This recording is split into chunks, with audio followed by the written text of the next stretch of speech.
Tonight, we begin with a development that senior political officials, market insiders, and veteran analysts had quietly feared, cautiously tracked, and in some cases, openly dismissed. A move that unfolded not over months, not over years, but in a matter of days. Days that reshaped expectations. Days that altered leverage. Days that changed who, exactly, is pressuring whom.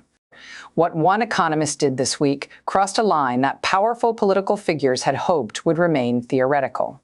And when that line was crossed, the response was immediate, measured, deliberate, and unmistakably strategic.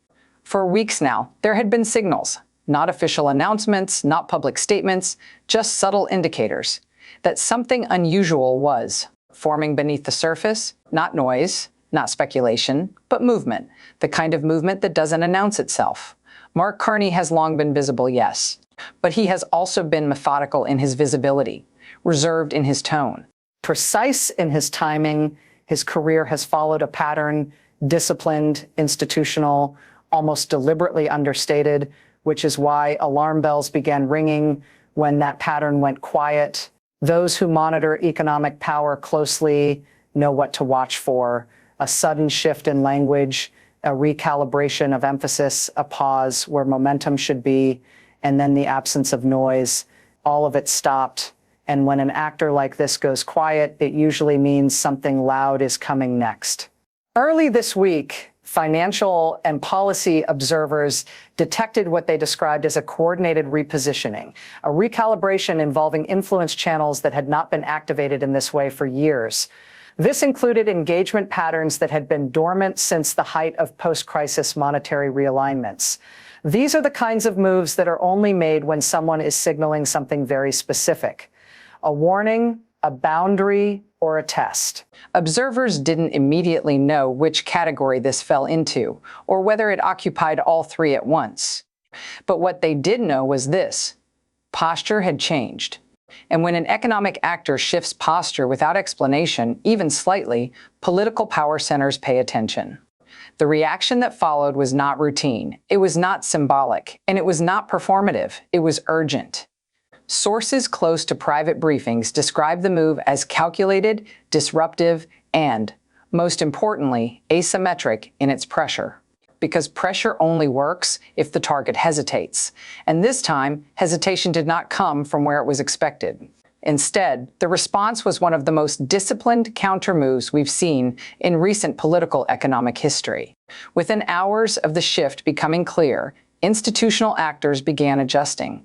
These were not cosmetic adjustments. They were preparatory actions, the kind taken only when serious stakes are on the table. Tonight, multiple sources confirmed that strategic economic pressure was applied not through public confrontation, but through leverage points that had previously gone untouched. Instead of rhetoric, this response targeted credibility. Instead of spectacle, it targeted assumptions. Key mechanisms were activated before political messaging could catch up. The effect was immediate. Channels that had been assumed secure were suddenly constrained. Narratives that had gone unchallenged were quietly undermined. In other words, the response did not attack the figure. It attacked the structure supporting the figure. This is what made the situation so urgent, because the move wasn't symbolic. It was actionable, and left unchecked, it could have reshaped the balance of influence entirely. So the response came, not recklessly, not emotionally, but strategically. No grandstanding. No escalation theatrics. Just precision. And here is where the story becomes even more consequential. Analysts now believe this move was designed to test the resilience of political power when stripped of its usual advantages. To see whether reaction would be impulsive. To see whether pressure would fracture discipline. To see whether narrative control would falter. But instead, the opposite occurred. The response was so controlled, so structurally sound, that it forced acknowledgement. You don't get this level of attention easily, but this time it happened. One analyst described the shift as structural pressure without visibility, a way to exert influence without triggering defensive theatrics. And today, that approach proved effective. because the response demonstrated not just capacity, but confidence, not just resistance, but command. That matters because it signals something fundamental. This is not passive opposition. This is active constraint. As reports continued to surface throughout the day, the scale of the response became clearer. Financial institutions adjusted forward guidance, forcing recalculations. Policy groups revisited assumptions that had been considered settled. Advisory networks began quietly realigning priorities. This wasn't symbolic resistance. This wasn't rhetorical disagreement. This was coordinated recalibration. And recalibration is the one thing political dominance struggles with most. Every advance now meets friction. Every assumption meets scrutiny. Every move invites response. This moment didn't emerge in a vacuum.